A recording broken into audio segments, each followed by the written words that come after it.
Muito bem, pessoal, estamos de volta mais uma vez para mais um vídeo nesse canal EBTalk. Eu me chamo Daniel e apresento para vocês esse canal que pode ser também um pouco seu, desde que você compartilhe conosco os valores do reino de Deus, que é tema da nossa lição desse trimestre. A gente está falando dos valores do reino de Deus. A aula de número 4, a gente vai estar expondo hoje aqui, que é a aula do final do mês de abril, e na sequência a gente vai colocar a aula de número 5. EBTalk, teologia é a nossa praia, a gente vai surfando, navegando nessa onda de teologia, de conhecimento do reino de Deus. Quero convidar todos que estão aí presentes, que estão assistindo esse vídeo, já compartilha com seus amigos, com seus irmãos, com a sua comunidade cristã, deixe seu like, seu joia. Vamos lá, pessoal. Resguardando-se dos sentimentos ruins, a gente vai estar falando hoje de um assunto muito importante, um assunto que a gente precisa parar para meditar, para perceber ao nosso redor e como a gente enxerga o mundo em que nós vivemos, e nós somos luz, sal, temos que mostrar as características do reino de Deus que já estão presentes dentro de nós. E eu já convido desde já aquele que ainda não faz parte do reino de Deus, venha, segue Jesus, venha fazer parte do reino de Deus. Vamos lá, vamos começar aqui com o nosso texto de Mateus capítulo 5, versículo 22, onde Jesus diz assim: Eu, porém, vos digo que qualquer que sem motivo se encolerizar contra o seu irmão será réu de juízo, e qualquer que disser a seu irmão raca será réu do sinédrio, e qualquer que lhe disser louco será réu do fogo do inferno. Verdade prática. A cólera e a ira não podem dominar o coração do cristão. Elas devem ser evitadas e vencidas com o ensino do Evangelho. Dando uma rápida pincelada sobre essa palavra que nós já declaramos aqui logo do início, o que Jesus queria dizer com encolerizar, ou seja, se encher de ira, se encher de ódio por outra pessoa. É você odiar outra pessoa sem motivo algum. Você simplesmente odeia aquela pessoa. Simplesmente você fica irado com a outra pessoa. Eu estou aqui generalizando porque muitas das vezes o que acontece é que nós, se não tomarmos cuidado, estamos cometendo um ato que nos deixa fora do reino de Deus. Porque quando Jesus está dizendo esta palavra, ele está indo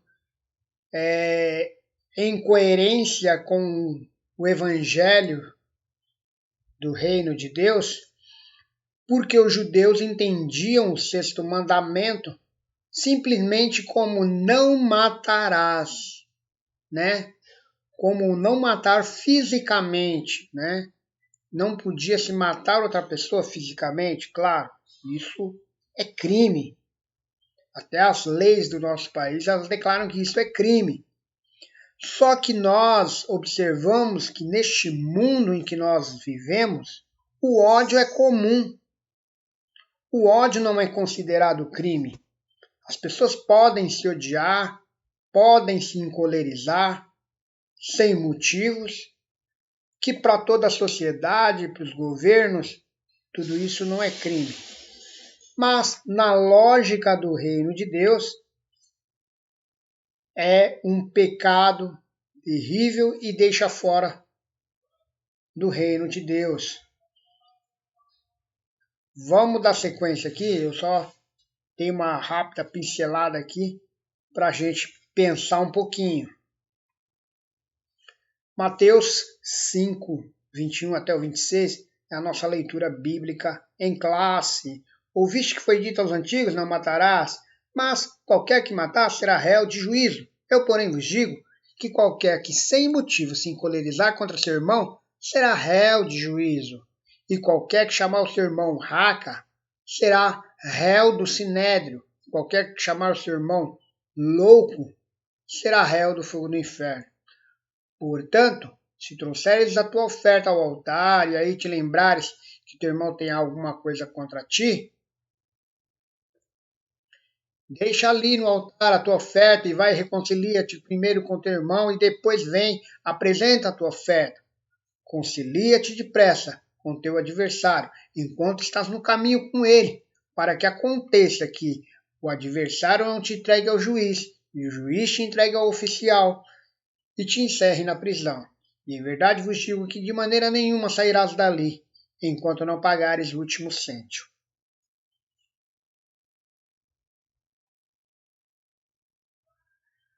Vou voltar um pouquinho aqui. Beleza? Então a gente está vendo nesse texto que Jesus ele coloca o princípio do que é a justiça do reino de Deus. Se a gente voltar um pouquinho antes, Jesus vai falar: se a vossa justiça não exceder a dos escribas e dos fariseus, de maneira nenhuma vós entrareis no reino de Deus. Para quem Jesus estava falando? Estava falando com seus discípulos. A justiça de vocês, elas têm que ir além daquilo que pregam e ensinam os escribas e os fariseus. Por quê? Porque os escribas e os fariseus, judeus que eram proeminentes de que todo mundo deveria seguir a lei de Moisés, a lei mosaica, apresentava características de que era só aquilo que estava escrito e simplesmente a lei fria. Porém, a lei não era fria, mas a lei era algo que o povo judeu deveria absorver para que houvesse um entendimento e uma interpretação coerente. Quando Deus dá a Moisés os mandamentos, ele deixa bem claro que dentro dos mandamentos existia uma porção viva do seu espírito na lei, para servir como guia, para que o povo assim pudesse conhecer quais eram as características do reino, para que posteriormente a lei os conduziria a Cristo.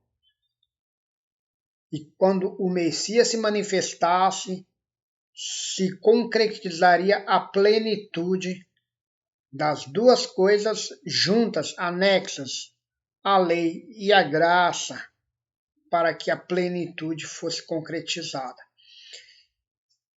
Por quê? Porque não era simplesmente matar, era a intenção de matar. Se a gente observar bem, até mesmo no Antigo Testamento, a gente vai observar situações como, por exemplo, de Caim, que antes de matar seu irmão, ele é advertido pelo próprio Deus. O Senhor fala para Caim que cabe a ele dominar o desejo que estava no seu coração. Aquele ódio, aquele rancor, aquela inveja contra o seu irmão deveria ser controlada para que ele não consumasse o desejo maligno que ele tinha de matar o seu irmão. Mas Caim não deu ouvidos ao Senhor e prosseguiu no seu intento.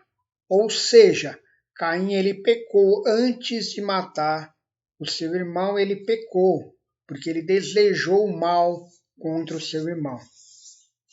A palavra raca que Jesus usa nesse texto é alguém que é indigno, inútil, indigno. Era a palavra mais vil que se poderia pronunciar ou se pensar de alguém. E quando Jesus ele está falando aqui, ele está justamente dando a conotação dos próprios pensamentos, porque ele é bem claro em outros textos, dizendo que do coração do homem procede as divisões, os adultérios, as malícias, os adultérios. Toda sorte de mal está dentro do ser humano, dentro do homem. Quando eu falo homem, é servindo para os dois sexos, tá bom? Homem e mulher.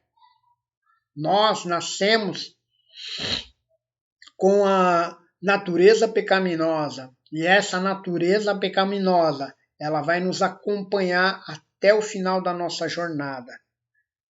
Mas, quando nós conhecemos a Cristo como nosso Salvador e começamos a caminhar com Ele, nós aprendemos a dominar esse mal que está dentro de nós, né?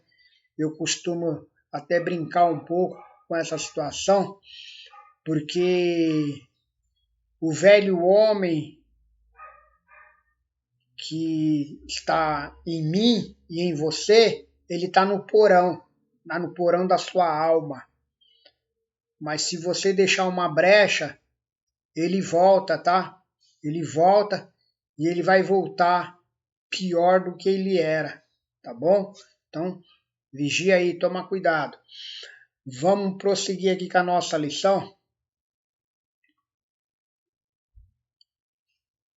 Alguém sabe aí o que é antinomismo?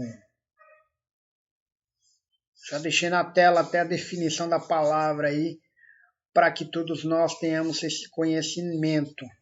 Definição do que é antinomismo. Em grego, anti, né? Oposto, quer dizer contra. Nosmos, lei, diz respeito a tudo contrário à lei, normas, regras. A ideia de rejeitar a lei que foi dada por Deus. Vou corrigir aqui, galera.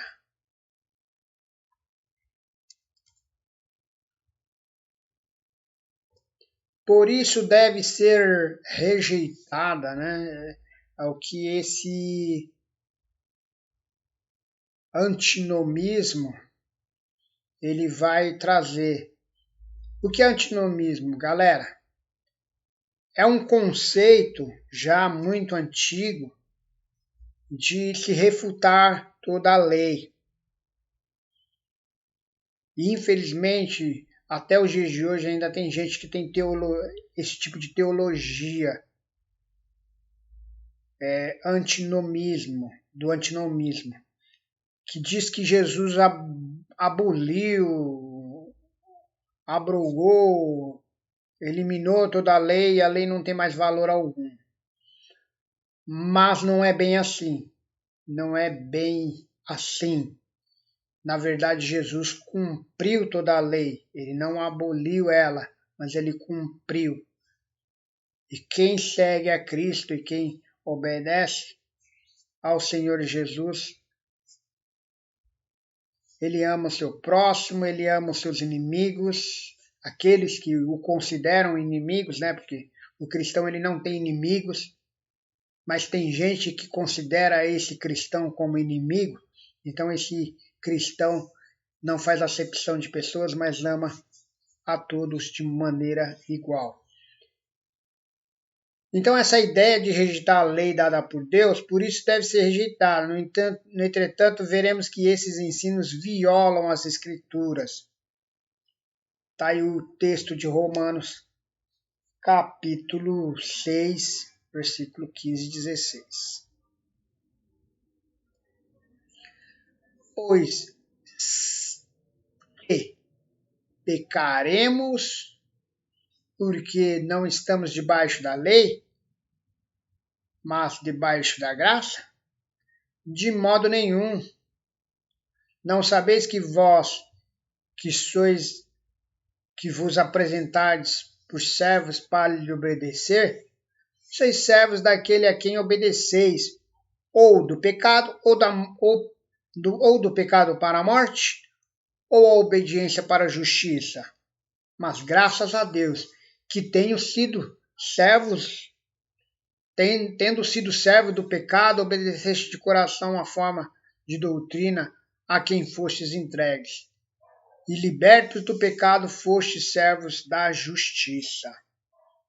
É aí esse texto que Paulo está trazendo aos irmãos de Roma, que de maneira nenhuma, né, se nós estamos na graça, nós vamos continuar debaixo do pecado, debaixo da lei, né? Pois que pecaremos porque estamos debaixo da lei, de maneira nenhuma, né? Mas debaixo da graça. Então, a gente obedece a quem nos chamou e nos libertou do pecado e da morte para a justiça. Quem nos chamou para a justiça? Cristo Jesus nos chamou para a justiça. Então nós vivemos para a justiça e não vivemos para o pecado.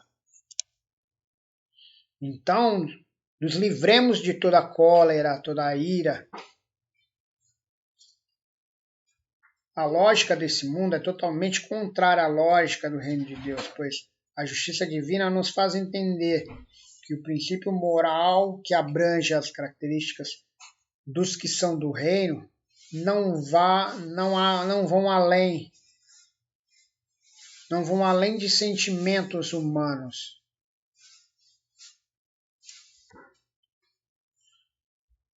Vão além de sentimentos humanos, corrompidos pelo pecado. Se andarmos no Espírito, cumpriremos as vontades, não cumpriremos as vontades da nossa carne.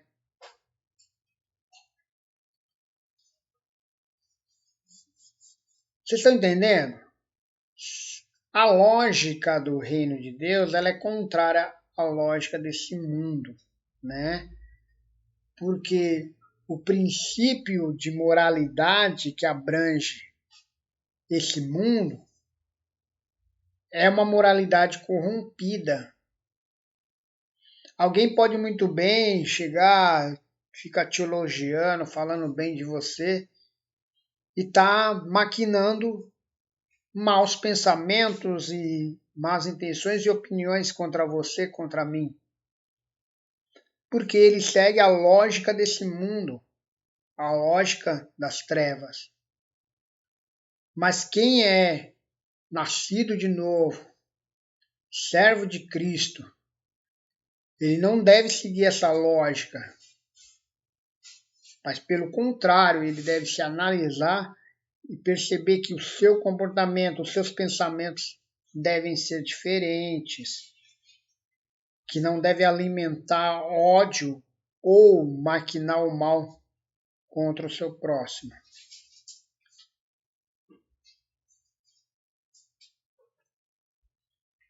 A lei e o evangelho. Jesus não desprezou a lei. Tem vários textos que Jesus vai citar a lei, até porque Jesus não andava com a Bíblia debaixo do braço. Ele tinha o quê? A Torá, como um bom judeu, se baseando nas leis mosaicas. Vocês ouviram que foi dito aos seus antepassados, não matarás, e quem matar estará sujeito a julgamento. No texto lá, ele vai falar de dois tipos de julgamento, né? Ele vai falar do julgamento do sinédrio e o juízo do inferno, que é pena de morte, ou até mesmo o mal total espiritual. O Sinédrio era formado por aproximadamente 10 pessoas que compunham a elite judaica de escribas, fariseus, sacerdotes, e julgavam aquele que era acusado de alguma blasfêmia, de alguma coisa que infringiu a lei ali e era penalizado pelo Sinédrio, e era julgado. Mas Jesus ele vai demonstrar que ele nunca despreza aquilo que foi dito pelos antigos, que está na lei. Ele não desprezou, pelo contrário, ele ratificou o que está na lei e ele aperfeiçoou ainda mais a interpretação da lei, para que não houvesse dúvidas de que ele era o Messias. A expressão ouviste que foi dita aos antigos aponta para tudo que foi determinado pela lei mosaica. Diferentemente dos escribas e fariseus, judeus deu ênfase e autoridade da lei e revelou a verdadeira interpretação pela ótica divina.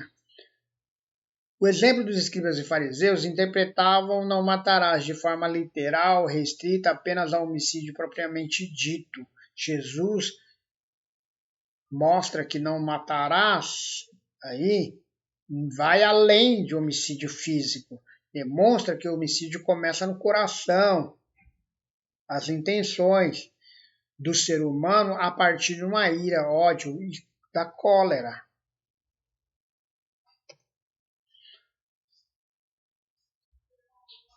Eu acho que ficou bem claro para todo mundo toda essa questão que Jesus traz a justiça divina e a justiça dos homens. O que era tratado pelos fariseus, escribas, hipócritas da época era justamente ensinar, praticar e ensinar algo que não estava de acordo com a própria lei. Então, nisso, eles tropeçavam. Aí a gente falou do antinomismo e tem essa característica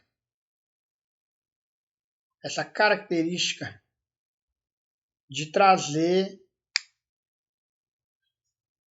reflexões contra a lei.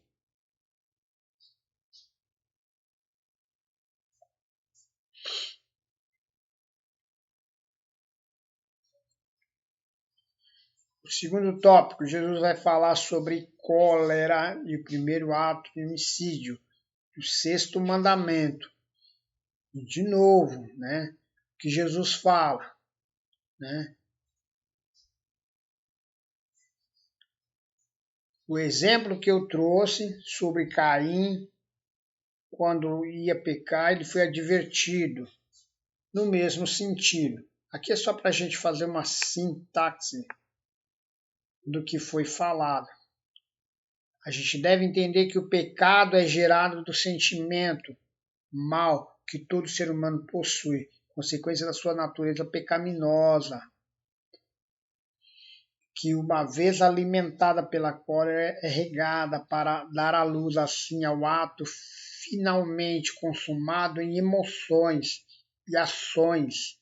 Qualquer que aborrece a seu irmão é homicida. O aborrece aqui é maus tratos, é insulto da pior maneira possível. Malícia privada, ressentimento secreto, inveja que é apreciada no coração, é assassina. Sua tendência não fosse pelas restrições externas, as leis humanas e pelo medo de punição. Muitas vezes levaria o ato de assassinato.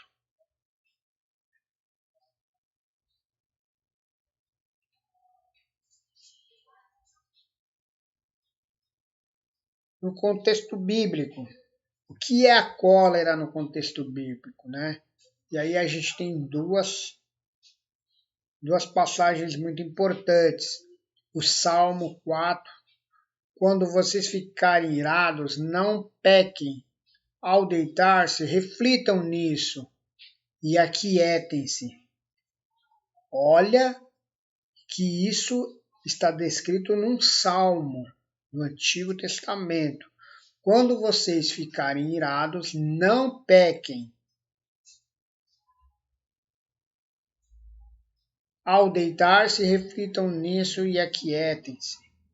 Então, palavras do salmista aqui são de juízo, de reflexão, de entendimento, de refrear os próprios sentimentos. Efésios 4, 26 e 27, irai-vos e não pequeis. Não se ponha o sol sobre a vossa ira, não deis lugar ao diabo. É interessante quando o texto fala da ira, porque a ira ela é até permitida. E isso acontece naturalmente na nossa vida, na nossa jornada aqui nessa vida. É comum você se irar, é comum você se irritar com alguma coisa e você ficar meio impaciente. Isso é comum. Mas é diferente de você estourar, deixar isso aflorar em você a tal ponto que você começa a ter atitudes e até pensamentos, e mesmo que não haja atitudes, mas haja pensamentos de atitudes que Deus não se agrada de maneira nenhuma, né? Por isso que diz irai-vos e não pequeis. Você pode ficar irado, você pode ficar bravo, pode ficar meio rancoroso aí, posso dizer assim, mas que seus pensamentos e atitudes estejam num domínio completo das suas emoções, para que você sempre possa refletir segundo a palavra de Deus, de que você não deve odiar, não deve guardar mágoa, não deve, muito menos expor isso de maneira explosiva, exaustiva, a ponto de ferir outra pessoa com palavras, porque as palavras podem matar uma alma, uma vida, podem trazer tanta mágoa, tanto ressentimento, tanta dor, que nós somos incapazes de imensurar a gravidade dessa situação. Tem pessoas que cometem suicídio porque foi muito machucada, foi muito magoada por outras pessoas. E isso é muito triste.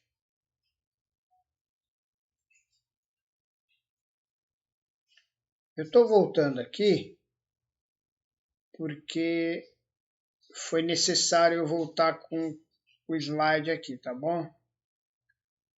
A gente falar de legalismo. O que é o legalismo, né? Aqui está legalismo versus antinomismo. Mas vamos parar um pouquinho e falar um pouquinho falar um pouquinho do legalismo. O que é legalismo, né? Legalismo é, senão, aquele que quer seguir a lei restritamente. Vamos lá para o texto.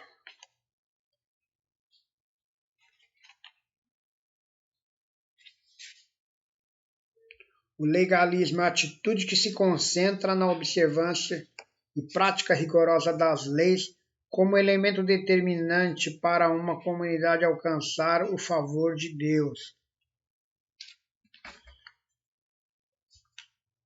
Então, esse é o conceito do legalismo. Quando eu estou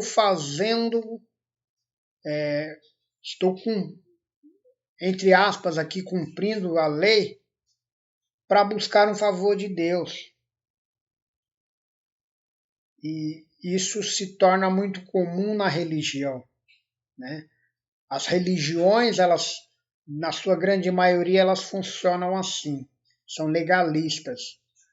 ao mecanismo de que eu vou cumprir tais regras e leis, porque através disso eu vou alcançar a bênção de Deus, vou alcançar o favor divino de alguma coisa que eu estou precisando. Na religião funciona bem dessa forma.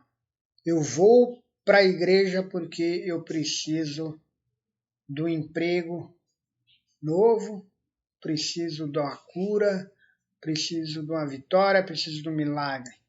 Vou cumprir as leis que são ditas que eu preciso cumprir porque eu preciso de um favor da parte de Deus. E o legalismo ele pode levar ao extremo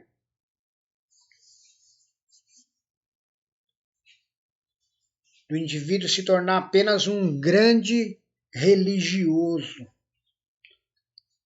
Agora vamos falar do antinomismo, né? Que ele rejeita, a gente já falou um pouquinho sobre esse antinomismo, que é a rejeição de toda a lei, de todas as normas, práticas, até mesmo litúrgicas, trazendo uma ideia de que o indivíduo pode viver no pecado.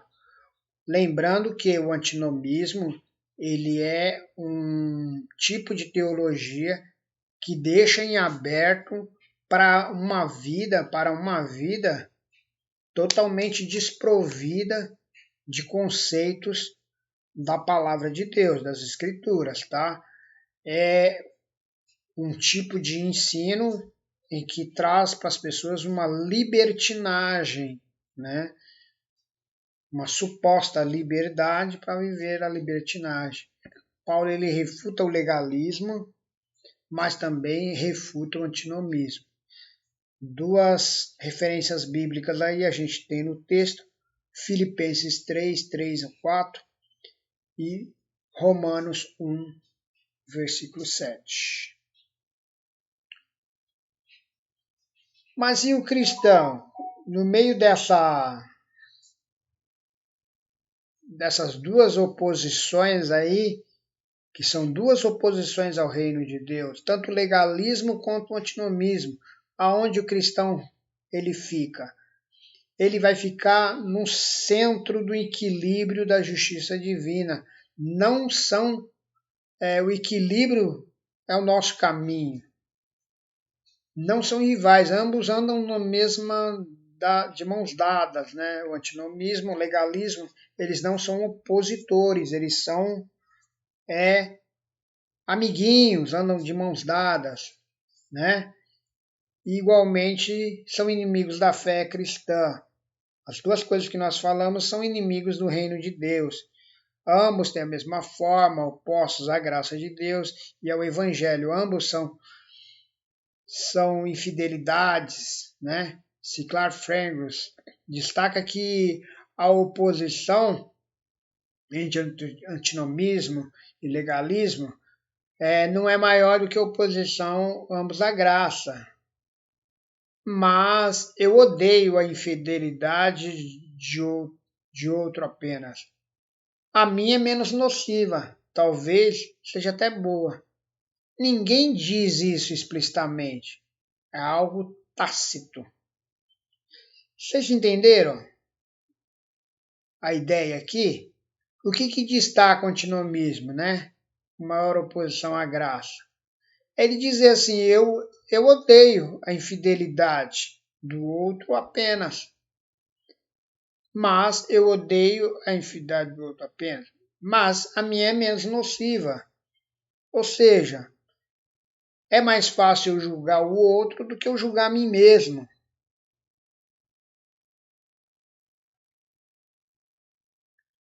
Os irmãos estão entendendo? Não tem sentido esse tipo de doutrina.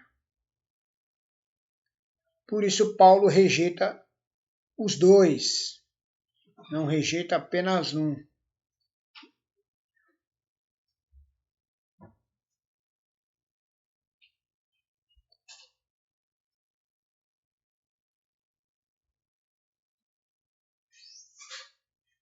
Quando Jesus fala da oferta, ele vai caracterizar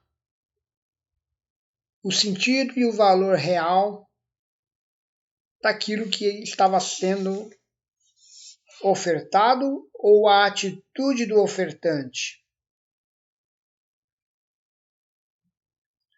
Vamos lembrar um pouquinho do que aconteceu quando Jesus está lá só observando o que era colocado no gasofilácio, né?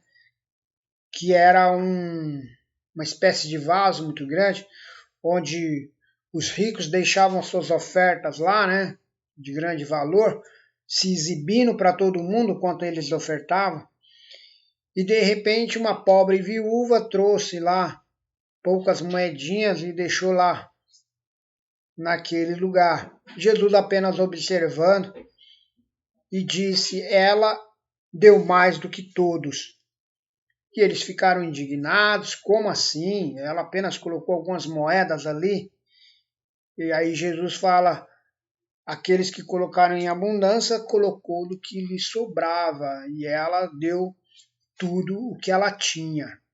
O que Jesus quis ensinar a respeito dessa viúva? Que tinha que dar tudo? Não. Não era esse o princípio, mas o princípio do que estava dentro do coração daquela mulher. Qual era o sentimento dela? O sentimento dela era puro. Ela estava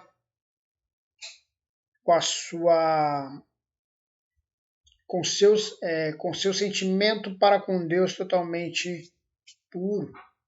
E com certeza não havia acusações contra essa mulher para dizer que ela tinha algo contra alguém. Por isso que Jesus adverte que a oferta deve ser se ter o coração limpo de ódio, de desavença antes deste ato, que era considerado sagrado, né? Inclusive no Antigo Testamento, quando se fala de oferta, quando se fala dos dízimos, era uma tradição, não era algo da lei, mas era um princípio de conotação ao reino de Deus. E não adiantava dizer que ama a Deus e odiar o seu irmão. Ou seja, não adianta nada dizer que ama a Deus, que adora a Deus e não consegue olhar para a cara do seu irmão, né? É muito difícil isso. Em 1 João 4,20. A reconciliação com o irmão era o caminho para corrigir essa deformação humana, que no grego tem sentido de mudar de mente. A reconciliação é mudar de mente, a atitude de ir lá, pedir perdão, se reconciliar com seu irmão, era a atitude de mudar o caminho, pegar um outro caminho, um caminho da graça, do amor, sair do caminho do ódio, da guerra, do caos e ir para o caminho que Cristo nos chama. Beleza? Eu acho que a gente já está encerrando aqui. Vamos partir para a nossa conclusão. Que eu acredito que a gente conseguiu aí concluir o raciocínio dessa lição. Evitando desavenças, a gente deve evitar todo tipo de desavença, todo tipo de diferença, seja no ambiente de igreja, seja no ambiente comercial, seja na rua, seja na escola. Fuja de desavença. Segue esse conselho aqui que está em Coríntios, né, capítulo 6. Devem ambas as partes se perdoarem para que não seja necessário levar nenhuma causa aos tribunais comuns.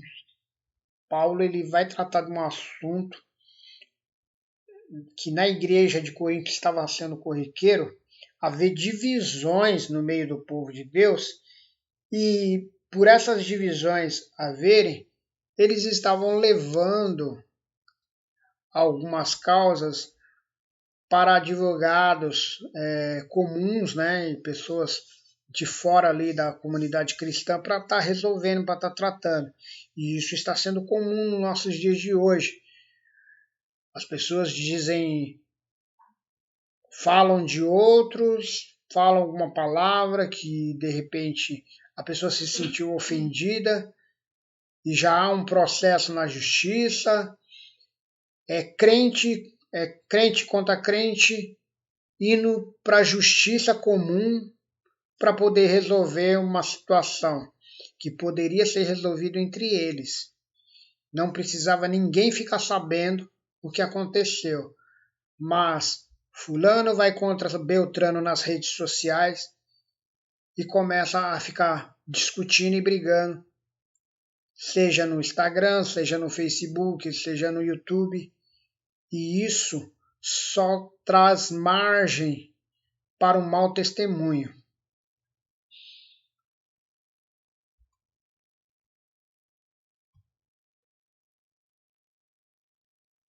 Beleza, galera? A gente vai encerrar aqui com essa aula e a gente vai deixar gravado para que todo mundo possa acompanhar. As questões que ficarem,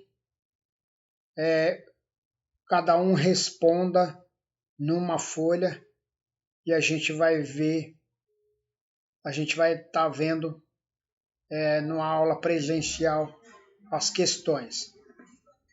Mas são questões super fáceis aí, a gente está vendo as respostas, conferindo as respostas. E eu agradeço a cada um que esteve nesse vídeo, que esteja nos assistindo, que esteja nos acompanhando. Obrigado por acompanhar essa aula e crescer na graça e no conhecimento. Continua seguindo nosso canal, continua compartilhando aí e vamos junto, surfando nessa onda que é o Evangelho de Cristo, e a gente vai crescendo em entendimento e graça e conhecimento. Um abraço a todos e fiquem na paz.